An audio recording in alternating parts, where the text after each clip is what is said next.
People big impact. ബാർക്കോഴ അഴിമതിയിൽ കുരുങ്ങി മന്ത്രി കെ ബാബുവും രാജിവെച്ചു. ബാബുവിനെതിരെ എഫ്ഐആർ രജിസ്റ്റർ ചെയ്യാൻ തൃശൂർ വിജിലൻസ് കോടതി ഉത്തരവിട്ടതിനെ തുടർന്നാണ് രാജിക്കത്ത് മുഖ്യമന്ത്രിക്ക് കൈമാറി. രാഷ്ട്രീയ കാരണങ്ങളാലല്ല, വ്യക്തിപരമാണ് തന്റെ രാജി. സാങ്കേതികത്വത്തിന്റെ പേരിൽ താൻ കടിച്ചു തൂങ്ങില്ല.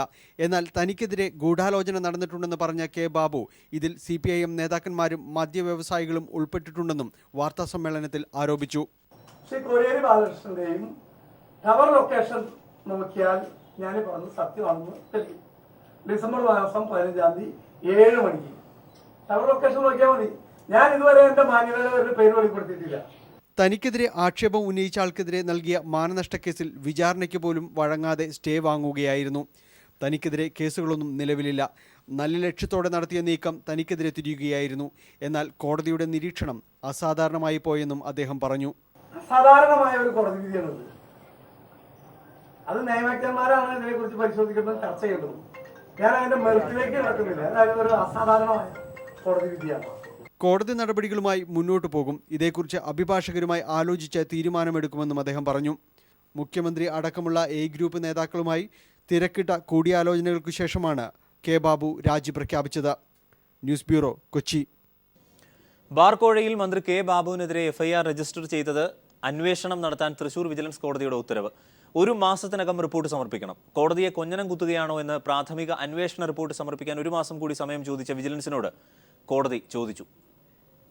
കേസിൽ റിപ്പോർട്ട് സമർപ്പിക്കാൻ വിജിലൻസ് വീണ്ടും സമയം ചോദിച്ചതിനെതിരെ നിശിതമായ ഭാഷയിലാണ് കോടതി വിമർശിച്ചത്.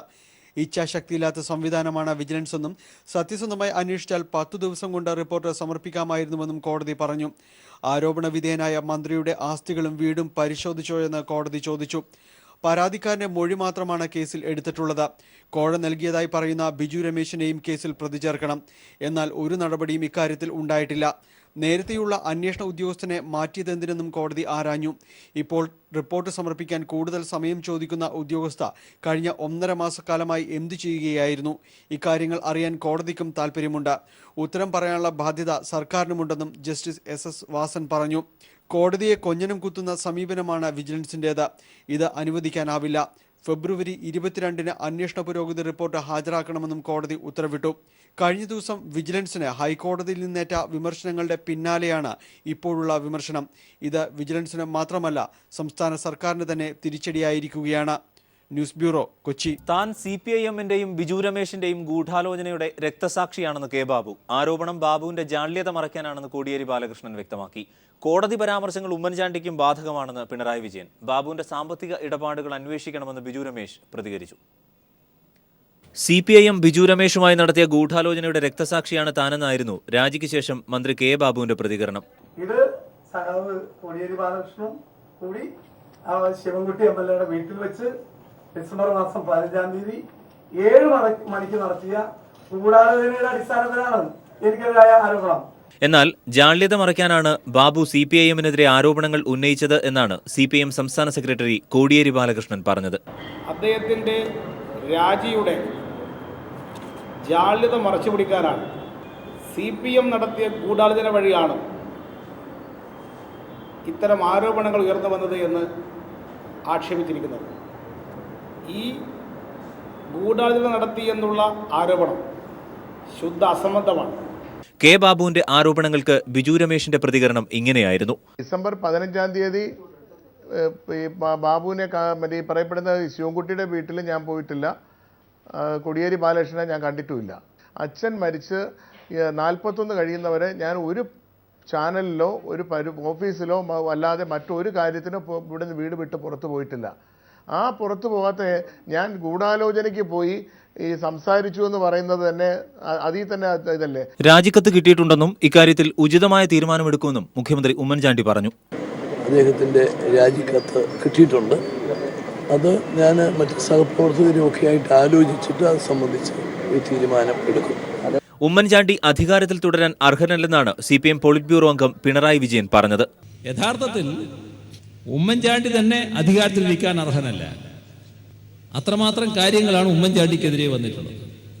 ടൈറ്റാനിയം കേസുമായി ബന്ധപ്പെട്ട് ഏറ്റവും ഒടുവിലുണ്ടായിട്ടുള്ള കോടതിയുടെ പരാമർശത്തിൻ്റെ മേലെ ഉമ്മൻചാണ്ടി ഇറങ്ങിപ്പോകേണ്ടതാണ്. പക്ഷെ ഉമ്മൻചാണ്ടിയുടെ മുഖ്യമന്ത്രി പദം ഇത്തരം ആളുകളെയൊക്കെ സംരക്ഷിക്കാനാണ് ഉപയോഗിച്ചു വന്നത്. രണ്ടു മന്ത്രിമാരുടെ രാജി LDFന്റെ വിജയമെന്നാണ് പ്രതിപക്ഷ നേതാവ് VS അച്യുതാനന്ദൻ പ്രതികരിച്ചത്. നേരത്തെ തന്നെ രാജിവെക്കാൻ ആവശ്യപ്പെട്ടിരുന്നു. ഇതുവരെ പിടിച്ചു നിന്നു. തട്ടാമുട്ടികളൊക്കെ പറഞ്ഞിട്ടാണ് നിന്നത് എങ്കിലും ഇപ്പോൾ കോടതിയുടെ വിധി വന്നതുകൊണ്ട് പിടിച്ചു നിൽക്കാൻ യാതൊരു ഗത്യന്തരവും ഇല്ലാത്തതുകൊണ്ട് രാജിവെക്കേണ്ടി വന്നിരിക്കുകയാണ്.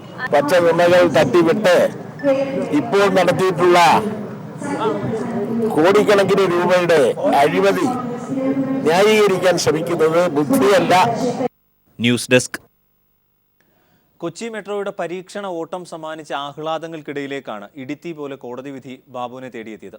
അപ്രതീക്ഷിതവും നാടകീയവുമായ നിരവധി മുഹൂർത്തങ്ങളാണ് ആരോപണ കാലഘട്ടത്തിലും അതിനുശേഷവും ഉണ്ടായത്. കേസിന്റെ നാൾവഴിയിലേക്ക്. മാണിക്കെതിരായ ബാർക്കോഴ കേസിന്റെ അന്വേഷണത്തിനായി വിജിലൻസ് ബിജു രമേശിന്റെ രഹസ്യമൊഴിയെടുക്കാൻ തീരുമാനിച്ചതോടെയാണ് കെ ബാബുവിനെതിരായ കുരുക്ക് മുറുകിയത്. 2015 മാർച്ച് 31-നാണ് ബാബുവിനെതിരായ ആദ്യ ആരോപണം പുറത്തുവരുന്നത്. ബാർക്കോഴ കേസിൽ 50 ലക്ഷം രൂപ തന്റെ കയ്യിൽ നിന്നും പണമായി വാങ്ങിയെന്ന ആരോപണം ബിജു രമേശ് ഉന്നയിച്ചു. അന്നേ ദിവസം തന്നെ ബാബു ആരോപണം നിഷേധിച്ചു. സെക്രട്ടേറിയറ്റിലെ ബാബുവിന്റെ മുറിയിൽ വെച്ച് പണം കൈമാറുമ്പോൾ താൻ ദൃക്സാക്ഷിയായിരുന്നുവെന്ന് chamber of commerce president Muhammad Raseef വെളിപ്പെടുത്തി. ബാബുവിനെതിരെ ത്വരിതാന്വേഷണം നടത്താൻ വിജിലൻസ് ഡയറക്ടർ വിൻസൻ അമ്പോൾ ഉത്തരവിട്ടു. കേസന്വേഷണത്തിന്റെ ചുമതല വിജിലൻസിന്റെ എറണാകുളം യൂണിറ്റ് ഡിവൈഎസ്പി MN രമേശിന് കൈമാറി. ബാബുവിന് പണം കൈമാറിയെന്ന മൊഴി രേഖപ്പെടുത്താൻ വിജിലൻസ് തയ്യാറായില്ലെന്ന് ബിജു രമേശ് വീണ്ടും ആരോപണം ഉന്നയിച്ചു. 3 മാസത്തിലേറെ നീണ്ട അന്വേഷണത്തിനൊടുവിൽ ബാബു പണം വാങ്ങിയിട്ടില്ലെന്ന കണ്ടെത്തലോടെ പ്രാഥമിക അന്വേഷണ റിപ്പോർട്ട് കോടതിയിൽ സമർപ്പിച്ചു. എന്നാൽ വിജിലൻസ് നടത്തിയ പ്രാഥമിക അന്വേഷണ രീതി വിജിലൻസിന്റെ മാനുവലിൽ നിഷ്കർഷിക്കാത്തതാണെന്ന് തെളിവ് സഹിതം പീപ്പിൾ TV വാർത്ത പുറത്തുവിട്ടു. തൃശൂർ വിജിലൻസ് കോടതിയിൽ ബാബുവിനെതിരെ പൊതുപ്രവർത്തകൻ ജോർജ് വട്ടുകുളം പരാതി നൽകി. പ്രാഥമിക അന്വേഷണമല്ല, ബാബുവിനെതിരെ ക്വിക്ക് വെരിഫിക്കേഷൻ തന്നെ നടത്തണമെന്നും റിപ്പോർട്ട് ജനുവരി 23-ന് സമർപ്പിക്കണമെന്നും കോടതിയുടെ ഉത്തരവുണ്ടായി. റിപ്പോർട്ട് സമർപ്പിക്കാൻ കൂടുതൽ സമയം തേടിയ വിജിലൻസിനെ അതിരൂക്ഷമായ ഭാഷയിൽ വിമർശിച്ചുകൊണ്ട് ബാബുവിനെതിരെ FIR രജിസ്റ്റർ ചെയ്യാൻ ഉത്തരവിട്ടതോടെ മന്ത്രി കെ ബാബു രാജിവെച്ചു. പുതിയ ചിന്ത, പുതിയ കർമ്മം, പുതിയ കേരളം. പങ്കെടുക്കൂ, അണിചേരൂ ഈ ബഹുജന മുന്നേറ്റത്തിൽ. പിണറായി വിജയൻ നയിക്കുന്ന നവകേരള മാർച്ചിന് മലപ്പുറം ജില്ലയിൽ ഊഷ്മളമായ വരവേൽപ്പ്. കൊണ്ടോട്ടി, വേങ്ങര, കോഹിനൂർ, പരപ്പനങ്ങാടി എന്നിവിടങ്ങളിൽ ജാഥയ്ക്ക് സ്വീകരണം നൽകി. സാലി മുഹമ്മദ് മാർച്ചിൽ നിന്ന് ചേരുന്നു. സാലി, മറ്റ് വിവരങ്ങൾ കൂടി. അരുൺ, മലപ്പുറം ജില്ലയിലെ ആദ്യ ദിവസത്തെ പര്യടനം പരപ്പനങ്ങാടിയിലാണ്. സമാപനം പരപ്പനങ്ങാടി അവിസ്മരണീയമാക്കിയെന്ന് തന്നെ പറയാം. 10,000-ങ്ങളാണ് ജാഥയെ വരവേൽക്കാൻ എത്തിയത്. വലിയ ജനസഞ്ചയം തന്നെ ഉണ്ടായിരുന്നു. രാവിലെ കോഴിക്കോട് ജില്ലയിലെ പര്യടനം പൂർത്തിയാക്കി മലപ്പുറം ജില്ലയിലേക്ക് പ്രവേശിച്ച ജാഥയ്ക്ക് ജില്ലാ അതിർത്തിയായ ഐക്കരപ്പടിയിൽ വലിയ വരവേൽപ്പാണ് ലഭിച്ചത്. 100 കണക്കിന് പ്രവർത്തകർ മുതിർന്ന നേതാവ് പാലോളി മൂന്നൂട്ടിയുടെ നേതൃത്വത്തിൽ സ്വീകരണമൊരുക്കുകയായിരുന്നു. ആദ്യ സ്വീകരണ കേന്ദ്രം കൊണ്ടോട്ടിയായിരുന്നു. കൊണ്ടോട്ടിയിലെത്തിയപ്പോഴാണ് മന്ത്രി ബാബുവിനെതിരായ കോടതി പരാമർശങ്ങളുടെ വാർത്ത പുറത്തു വന്നത്. വലിയ ആവേശത്തിലായിരുന്നു CPM പ്രവർത്തകർ. ബാബുവിന് ഒരു നിമിഷം പോലും മന്ത്രിയായി തുടരാൻ അർഹതയില്ലെന്ന് പിണറായി ആ യോഗത്തിൽ പ്രഖ്യാപിക്കുകയും ചെയ്തു. അടുത്ത സ്വീകരണ കേന്ദ്രമായ വേങ്ങരയിൽ ജാഥ എത്തിയപ്പോഴാണ് ബാബുവിന്റെ രാജി വാർത്ത പുറത്തു വന്നത്. വലിയ ആവേശത്തോടെയാണ് ഇതിനെ എതിരേറ്റത്. മാത്രമല്ല, അഴിമതിമുക്തമായ നവകേരളം കെട്ടിപ്പടുക്കാനുള്ള യാത്രയുടെ 9 നാൾ പിന്നിട്ടപ്പോൾ തന്നെ ആദ്യ വിജയം നേടാനായി എന്നാണ് പ്രവർത്തകർ പറഞ്ഞത്. അതിന് വലിയ ആവേശത്തിലായിരുന്നു. അടുത്ത സ്വീകരണ കേന്ദ്രം വള്ളിക്കുന്ന് മണ്ഡലത്തിൽപ്പെട്ട കോഹിനൂരിലായിരുന്നു. തുടർന്നാണ് പരപ്പനങ്ങാടിയിൽ എത്തിയതും പരപ്പനങ്ങാടിയിൽ സമാപിക്കുകയും ചെയ്തു ആദ്യ ദിവസത്തെ പര്യടനം. നാളെ 2ാം ദിവസമാണ് മലപ്പുറം ജില്ലയിൽ. നാളെ താനൂർ, തിരൂർ, BP അങ്ങാടി, എരമംഗലം, എടപ്പാൾ എന്നിവിടങ്ങളിലാണ് സ്വീകരണം ഒരുക്കിയിരിക്കുന്നത്. അരുൺ. സാലി മുഹമ്മദ് വിവരങ്ങൾ നൽകിയത്. ഫാത്തിമ ഗോൾഡ് മട്ടന്നൂർ ഷോറൂമിന്റെ 1ാം വാർഷിക ആഘോഷ ഉദ്ഘാടനം EP ജയരാജൻ MLA നിർവഹിച്ചു.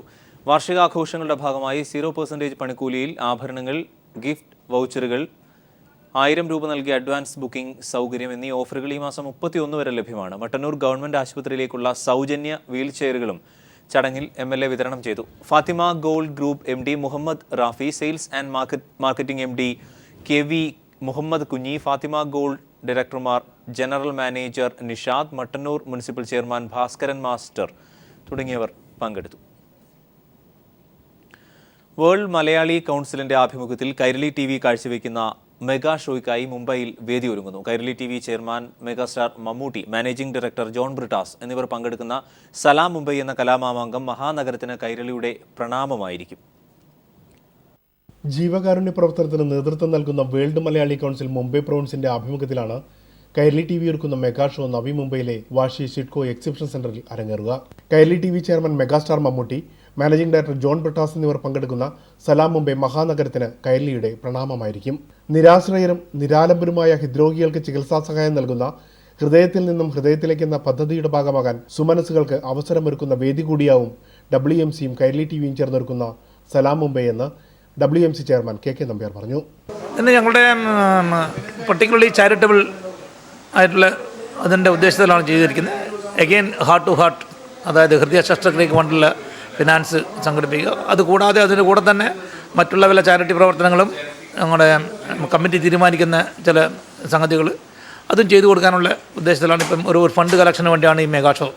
ഏകദേശം 10,000 പേരെ ഉൾക്കൊള്ളാനാവുന്ന ആധുനിക സജ്ജീകരണങ്ങളോട് കൂടിയ വാശിയിലെ സിഡ്കോ എക്സിബിഷൻ സെൻറ്റർ ഇതാദ്യമായാണ് ഒരു താരനിശയ്ക്കായി വേദിയൊരുങ്ങുന്നത്. പ്രശസ്തരായ നവ്യ നായർ, രമ്യ നമ്പീശൻ എന്നിവരുടെ നൃത്തപരിപാടികളും M ജയചന്ദ്രൻ്റെ നേതൃത്വത്തിൽ റിമി ടോമി, വിജയ് യേശുദാസ് തുടങ്ങിയവർ ചേർന്നൊരുക്കുന്ന സംഗീത പരിപാടിയും സലാം മുംബൈ എന്ന കലാമാമാങ്കത്തിന് ചാരുതയേകും. Premlal, news bureau, Mumbai.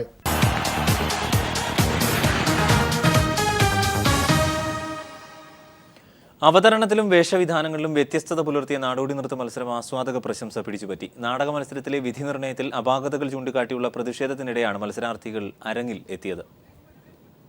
ആദ്യം നിശ്ചയിച്ച വേദിയിൽ മാറ്റമുണ്ടായെങ്കിലും നാടോടി നൃത്തം കാണാൻ ആസ്വാദകരുടെ വലിയ തിരക്കാണ് ഉണ്ടായത്. ഹയർ സെക്കൻഡറി വിഭാഗം നാടക മത്സരാർത്ഥികളുടെ പ്രതിഷേധം മൂലം മണിക്കൂറുകൾ വൈകിയാണ് മത്സരം ആരംഭിച്ചത്. നിറഞ്ഞ കയ്യടിയോടെയാണ് കാണികൾ മത്സരാർത്ഥികളെ വരവേറ്റത്.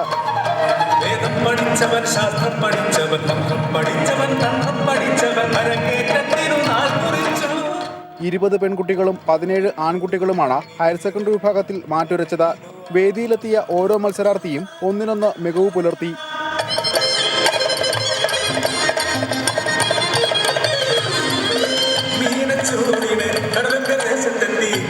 കഥയിലും അവതരണ ശൈലിയിലും ആവർത്തനം ഉണ്ടാകാത്തത് മത്സരത്തിന്റെ ആസ്വാദ്യത വർദ്ധിപ്പിച്ചു. മത്സരാർത്ഥികൾ വേദിയിൽ ആടിത്തിമിർക്കുമ്പോഴും സദസ്സിലെ പ്രതിഷേധക്കാർ പിന്നോട്ടു പോയില്ല. പ്രതിഷേധങ്ങൾ മൂലം ഏറെ വൈകിയാണ് മത്സരം ആരംഭിച്ചതെങ്കിലും നാടോടി നൃത്ത മത്സരത്തിന്റെ ആവേശം ഒട്ടും തന്നെ ചോർന്നുപോയില്ല.